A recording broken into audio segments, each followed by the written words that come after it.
Hi, this is a little message from the QSI Counselor's Office. I wanted to talk to you today about what your kids are watching because it's natural that as we're at home, there's probably a little bit more screen time going on.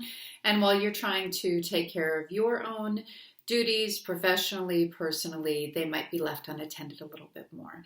So, a couple of psychological concepts that I just wanted to share with you if you weren't aware of them. One is social learning theory, which is the theory that we learn information if we connect with the model who's giving us information, if we feel like there's going to be some sort of positive gain from knowing that information, and if we can replicate it and we see it repetitively. So as your kids are watching TV shows, if they're watching something where there's some negative attitude toward parents, where the characters have really flashy shoes, there are some different elements that your own children might want to try to replicate because they think it's cool or because they think that there's some sort of social payoff.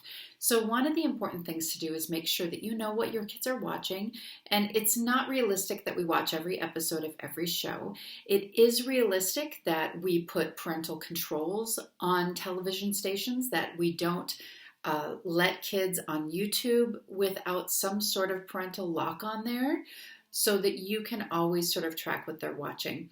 If they do start a new series, I think if you watch the first one or two episodes, kids shows are typically pretty formulaic, so you'll sort of get the idea of what the show is about and how the storyline is going to move forward. You can also look and see little blurbs of what they might be talking about, so you can front load your child with information if you think there's going to be a concept that's introduced in the TV show that maybe you haven't introduced to them at home. Remembering that a lot of information that our kids get at the elementary years, beyond early childhood, sort of the elementary, middle school age group, they get a lot of information from peers and they get a lot of information from media.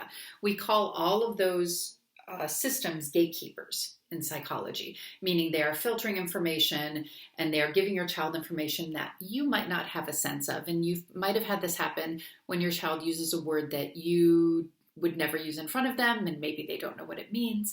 So it's always a good idea to say to your kid, if you hear something or if you see something and you don't know what it means, you can always ask me, and I'll always be as honest with you as I can be, and I'll always tell you the truth about what kind of word you can use and what kind of word you can't use.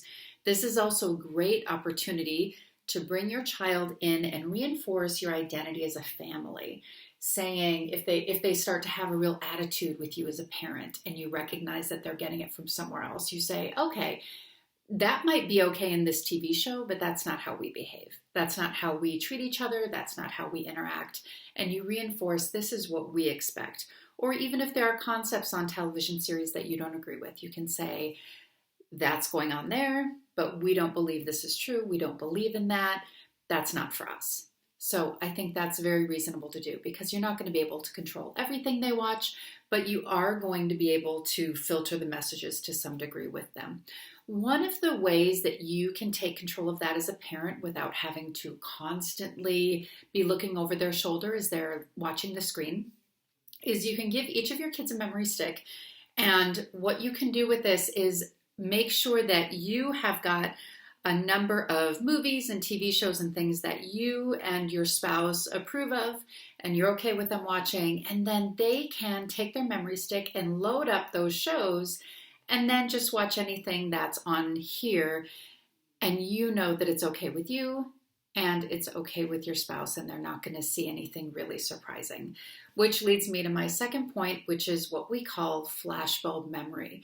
Flashbulb memory is, it's a little bit of a controversial concept because memory is, there's a lot of research yet that needs to be done on memory and the accuracy of memory, but nonetheless, we do know something. We know that when you see something, particularly in childhood, that is shocking to you, that sparks your amygdala and you freak out for a second and you've never seen anything like that before, it can change your brain. And this is where a lot of phobias come from.